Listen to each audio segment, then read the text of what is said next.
खेलों के मैदान से खबर यह है कि बाबर आजम को एक बार फिर वनडे और टी20 टीम का कप्तान मुकर्रर कर दिया गया है। पीसीबी की जानिब से बाबर आजम को वनडे और टी20 का कप्तान बना दिया गया है। बाबर आजम इससे कबल भी कप्तानी के फराइज सरअंजाम दे चुके हैं।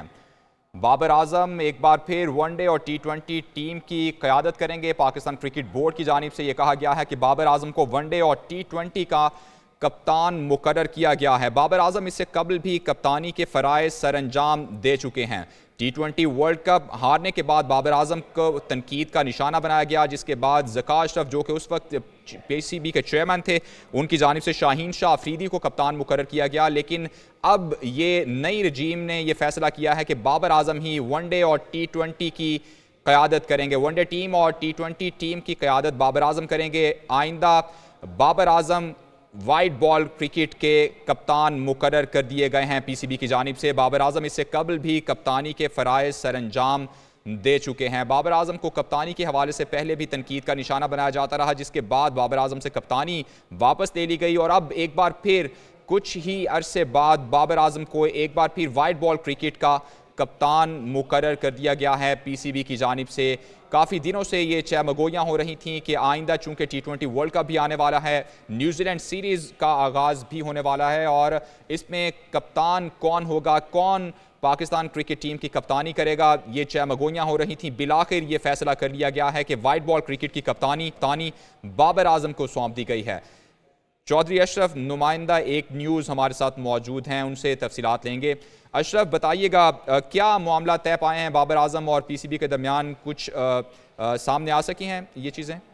जी बिल्कुल, गुज़िश्ता रोज एक न्यूज़ ने ये भी खबर ब्रेक की थी कि जो सिलेक्शन कमेटी है वो बाबर आजम को बनाने और जो शाहीन शाह अफरीदी को स्टेप डाउन कराने के लिए काकुल पहुंची है, वो अपने मकसद में कामयाब हो गई है और बाबर आजम को वनडे टीम का कप्तान मुकर्रर कर दिया गया है। और सिलेक्शन कमेटी की सिफारिश पर मोहसिन नकवी ने अपने social media account tweet x के जरिए उन्होंने इस बात का ऐलान किया कि बाबर आजम अब जो वनडे और टी20 जो व्हाइट बॉल क्रिकेट है उसके कप्तान होंगे। और इसके साथ साथ उन्होंने ये भी साथ कहा कि उन्होंने ये जो तकर्री की है ये सिलेक्शन कमेटी की सिफारिश पर की गई है, क्योंकि पाकिस्तान क्रिकेट बोर्ड के चेयरमैन मोहसिन नकवी पहले ही इस बात का ऐलान कर चुके थे कि जो सिलेक्शन कमेटी है वो ही टीम के कप्तान का इंतखाब करेगी और जो भी जिसको भी वो कप्तान बनाएंगे उसको वो कप्तान बना दिया जाएगा। और आज बाकायदा तौर पर सोशल मीडिया अकाउंट के जरिए मोहसिन नकवी ने बाबर आजम को व्हाइट बॉल टीम का कप्तान बना दिया है। ये भी बात याद रखी जाए कि गुज़िश्ता रोज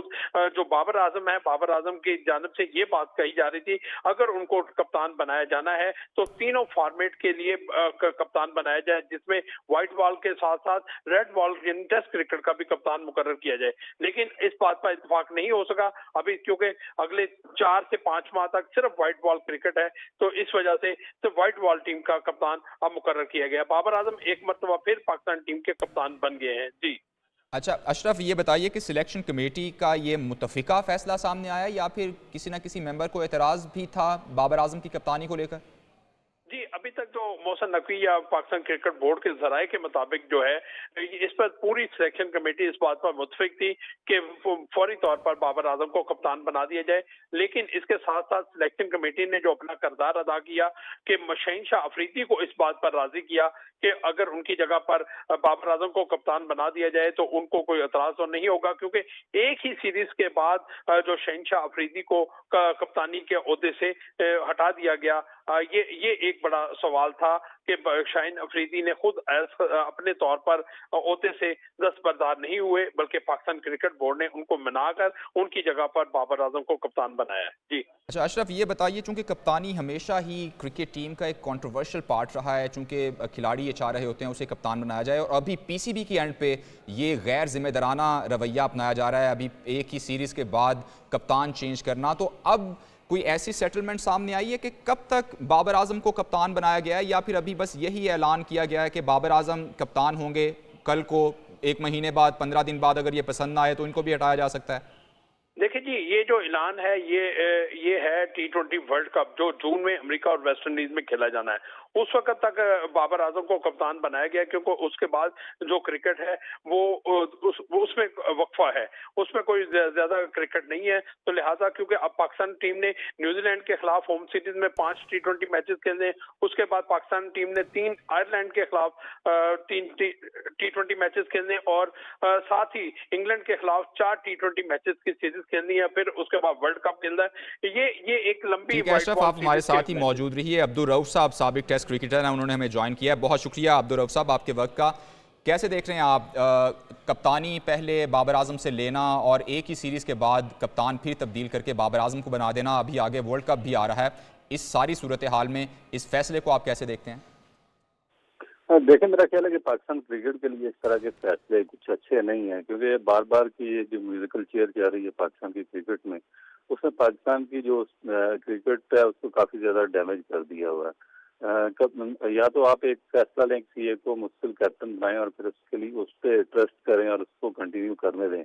मगर वर्ल्ड कप में जिस तरह बाबर आजम को निकाला गया फिर उसको तीनों फॉर्मेट से उसकी कैप्टनसी ली गई और उसके बाद फिर डिफरेंट कैप्टन ट्राई किया गया और अब दोबारा उसको वापस लाया, बड़े स्ट्रेंज तरीके से उसको वापस लाया गया। तो मेरा ख्याल है कि इस तरह के जो ये फैसले हैं ये कमजोर क्रिकेट बोर्ड की निशानी होती है। स्ट्रॉन्ग क्रिकेट बोर्ड होते हैं इस तरह के फैसले नहीं करते। मेरा ख्याल है कि एक थिंक टैंक होना चाहिए पाकिस्तान क्रिकेट बोर्ड का। चेयरमैन कोई भी आए या जाए उससे फर्क नहीं पड़ना चाहिए। अगर आपका एक स्ट्रॉन्ग थिंक टैंक है और मैनेजमेंट है क्रिकेट बोर्ड की, तो वो मेरा ख्याल है कि वो बेहतर फैसले ले सकता है। इस तरह तो आगे पाकिस्तान की क्रिकेट ना बढ़ेगी और ना आगे जा सकती है। तो रऊफ साहब, आप भी चूंकि ड्रेसिंग रूम का हिस्सा रहे हैं क्रिकेट टीम के, इस तरह के जब फैसले, जब वही चीज़ की म्यूज़िकल चेयर बना दिया जाए कप्तानी को, तो टीम पे कितना फ़र्क पड़ता है? जैसे हम कुछ अर्सा पहले देख रहे थे टीम में एक यूनिटी नज़र आ रही थी, अब जब आप कप्तानी को इस तरह सामने ले आएंगे कि कोई भी कप्तान बन सकता है, तो हर खिलाड़ी चाह रहा होगा कि मुझे कप्तानी मिल जाए, यकीनन ये एजाज़ की बात होती है। तो ऐसे में टीम पर कितना असर पड़ सकता है? अभी आगे फौरी वर्ल्ड कप की तैयारी भी चल रही है।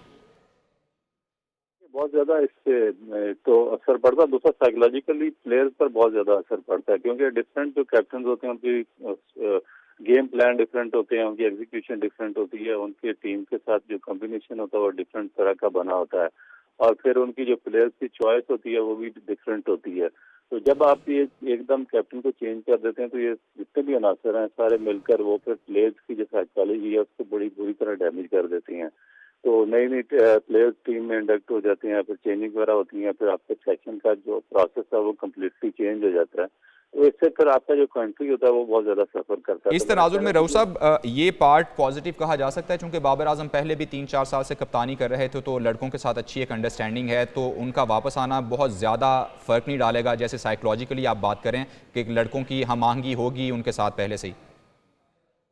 देखिए, अब पाकिस्तान क्रिकेट बोर्ड के बारे में कुछ नहीं कहा जा सकता ना। फैसले के तो आप कह सकते हैं कि अच्छा या बुरा हो सकता है, मगर उसके बाद आपके पास क्या गारंटी है कि कल को और चेयरमैन आ जाता है और किसी दूसरे को कैप्टन बना देता है और फिर बाबर को निकाल दिया जाता है। क्योंकि आगे इनको शॉर्ट टर्म के लिए कैप्टन बनाया गया। 2-3 सीरीज है, न्यूजीलैंड की सीरीज है, फिर उसके साथ आयरलैंड से है, फिर वर्ल्ड कप आ जाएगा, इंग्लैंड की सीरीज है, उसके बाद एक लंबा गैप है पाकिस्तान को दिसंबर तक। तो मेरा ख्याल है कि अब अगर वर्ल्ड कप में दोबारा पाकिस्तान की परफॉर्मेंस अच्छी ना रहेगी तो फिर पाकिस्तान क्रिकेट बोर्ड कहाँ पर खड़ा होगा। तो मेरा ख्याल है कि काफी ज्यादा क्वेश्चन मार्क्स हैं पाकिस्तान क्रिकेट बोर्ड के जो फैसले हैं वो पायदार होने चाहिए। इस तरह के फैसले से आप साबित करते हैं कि जो आपका क्रिकेट बोर्ड है वो स्ट्रॉन्ग फुट पे नहीं खड़ा है।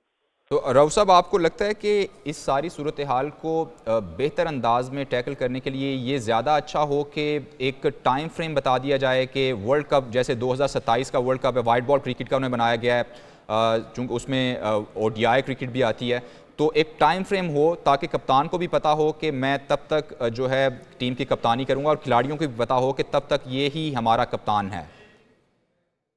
तो हाँ जी, और मेरा ख्याल है कि एक दूसरा इसमें ये है कि जब आप बहुत ज्यादा प्लेयर्स को टीम के अंदर से ही उठाकर कैप्टन बना देते हैं तो फिर उसके बाद जो आपके कॉन्स्पिरेसी थ्योरीज बाहर निकलती हैं, फिर आपस में इख्तलाफात जन्म लेती हैं, फिर आपस में एक एक टेंशन का माहौल रहता है कि 2 या 3 या 4 कैप्टन के उम्मीदवार आपके ड्रेसिंग रूम के अंदर ही बैठे हों, तो उसमें फिर टीम में भी काफी ज्यादा इख्तलाफात होते हैं। तो ये चीज पाकिस्तान क्रिकेट के लिए कभी ज्यादा सूदमंद साबित नहीं हुई। आपको याद होगा 95-6 में भी इमरान खान के जाने के बाद जब 7-8 लोगों को ट्राई किया गया तो एक ड्रेसिंग रूम के अंदर 7-8 कैप्टन बैठे होते थे। तो इस वजह से बहुत ज्यादा कॉन्स्पिरेसी थ्योरीज 92 के बाद ठीक है। 2003 तक पाकिस्तान क्रिकेट बहुत में शुक्रिया अब्दुल रऊफ साहब, साबिक टेस्ट क्रिकेटर हमारे साथ मौजूद थे। चौधरी अशरफ, आपने हमें अपडेट किया, आपका शुक्रिया।